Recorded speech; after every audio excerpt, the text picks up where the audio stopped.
U.S. government's Bureau of Land Management, or BLM, has just rounded up nearly 100 wild horses in the remote Nevada desert.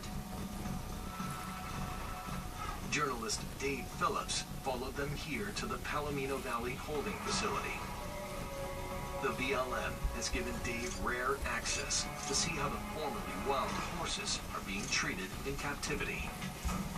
So after a roundup, you bring horses here. How many horses are in facilities like this? We have roughly 49,000 horses right now in the various types of facilities we manage. That means the government is holding nearly twice as many Mustangs in captivity that currently live in the wild. The financial cost is staggering. And on average, how much are you paying per horse per day to feed and take care of them? It averages to about $5 a day, or a little over that. That adds up to nearly $90 million a year. But according to the BLM, its feeding program is only budgeted at $75 million. The BLM has to remove Mustangs from the range so ranchers and others can use it. But the agency lacks the funding to do the job right. As a last resort, it offers the horses for adoption. So how many of these horses end up getting adopted? Last year, nationally, we ended up adopting right at 2,200, I believe. That's not even 5% of the BLM's captive Mustang population. The BLM has a multi-million-dollar problem. What to do with thousands of surplus horses?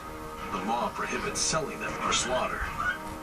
But during an investigation for the Colorado Springs Gazette, Dave uncovered some disturbing evidence.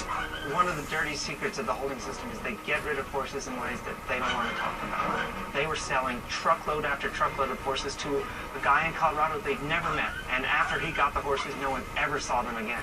Now, the BLM said, we checked this guy out. He's okay.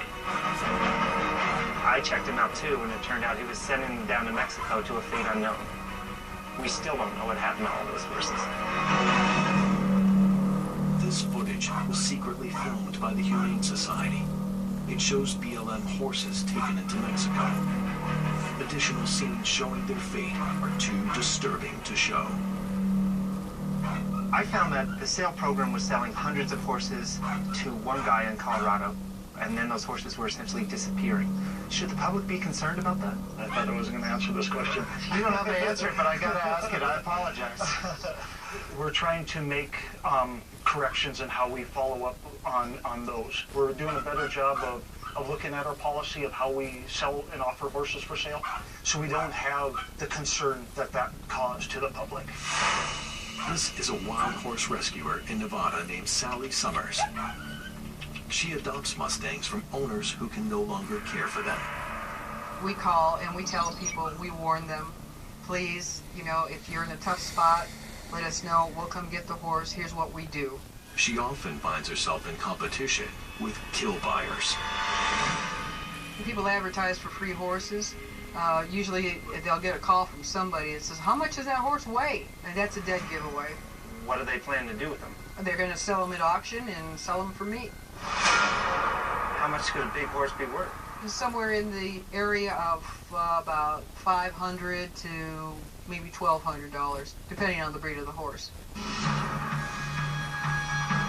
There are no easy answers when it comes to preserving these icons of the American spirit. One option is humane birth control, which the National Academy of Sciences recommends. Horse advocates and even some ranchers support it. Dave Phillips' investigation suggests that the BLM's current policy is unsustainable. It doesn't do justice to the Mustangs or the agency. If these horses are never rounded up, you never have to worry about protecting them from slaughter. If we can find a way to manage them on the range without having to remove them, then we don't have to police them to keep them away from slaughter. It just will never happen. It's hard to imagine an America without its majestic wild horses.